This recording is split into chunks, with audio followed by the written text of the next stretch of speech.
السلام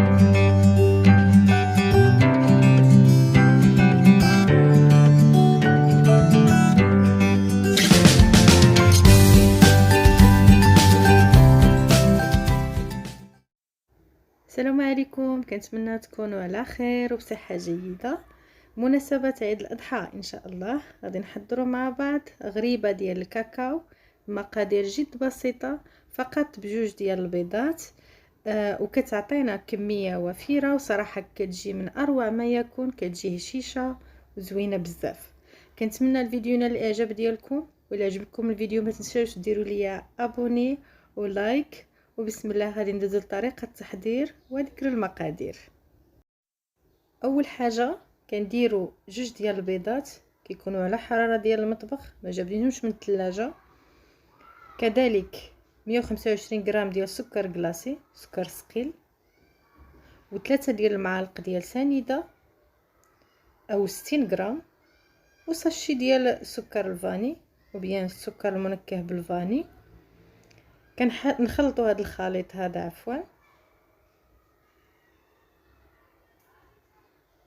انا بدلت هذيك الاولى ما قنعتنيش في التخلاط، من بعد خلطتها هكا مزيان تدخل ديك السكر كلاصي مزيان، وعاد كنضيفوا باقي المكونات.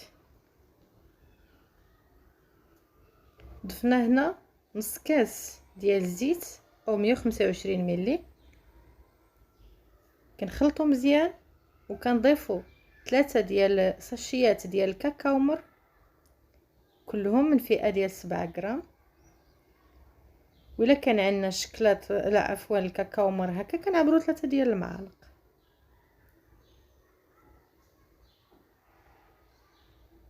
كنخلطوا مزيان حتى كندخلوا هذاك الكاكاو.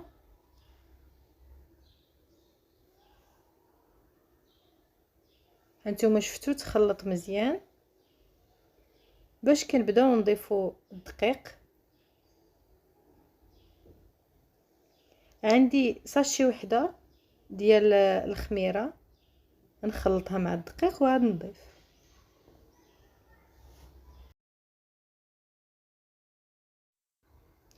صافي كنبقاو كندخلوا داك الدقيق شويه بشويه.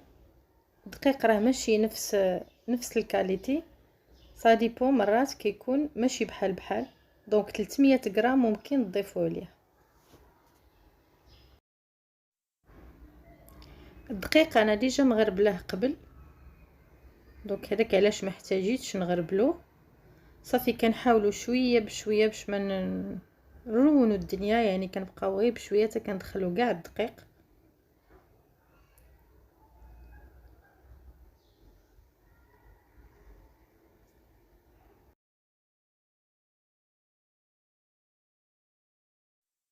قبل ما ننسى ضفت قبيصه ديال الملح للدقيق. اي انواع الغريبات او بيان اي انواع ديال الحلويات كنضيفوا قبيصه د الملحه باش كنهرسوا لوغو.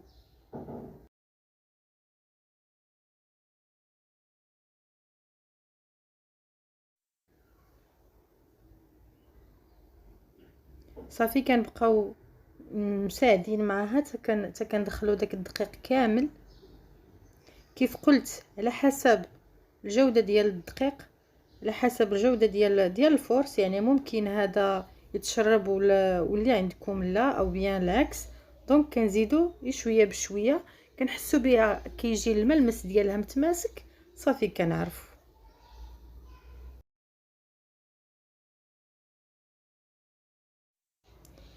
هانتوما شفتوا السمك ديال العجين، ما كتجيش قاصحه وما كتجيش عاوتاني جاريه سائله حتى كتبدا تلصق لينا في يدينا. ورغم ذلك واخا كتكون متماسكه، ضروري ما كندهنوا يدينا بشويه ديال الزيت باش كيساعدنا على نكورو ديك الكويرات. اللي ما كتعرفش يعني القياس ديال، يعني تدير نفس القياس، دير الميزان 17 غرام مزيانه كيجيو زوينين. انا كنحاول ما امكن يعني غير بيديا بلا ميزان كندير نفس القياس.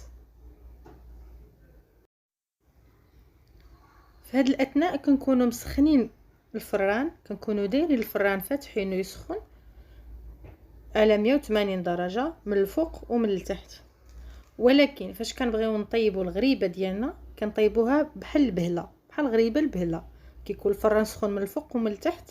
مي فاش كندخلوا الغريبه كنطفيو من التحت ونخليوه يشعل من الفوق. واللي عندها الفران ديال الغاز كدير من الفوق ومن بعد كتشعل من التحت صافي.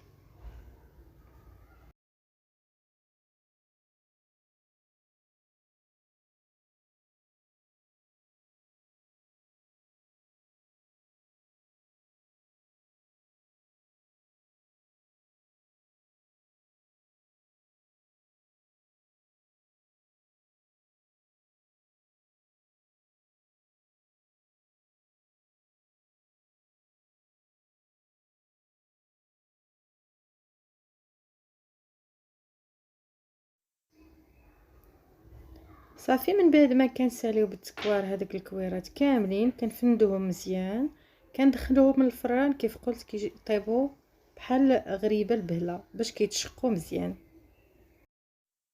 وهذا هو الشكل النهائي ديال الغريبه ديالنا من بعد ما كنخرجوها من الفران. كتجي مشقه صراحه، كتجي من اروع ما يكون.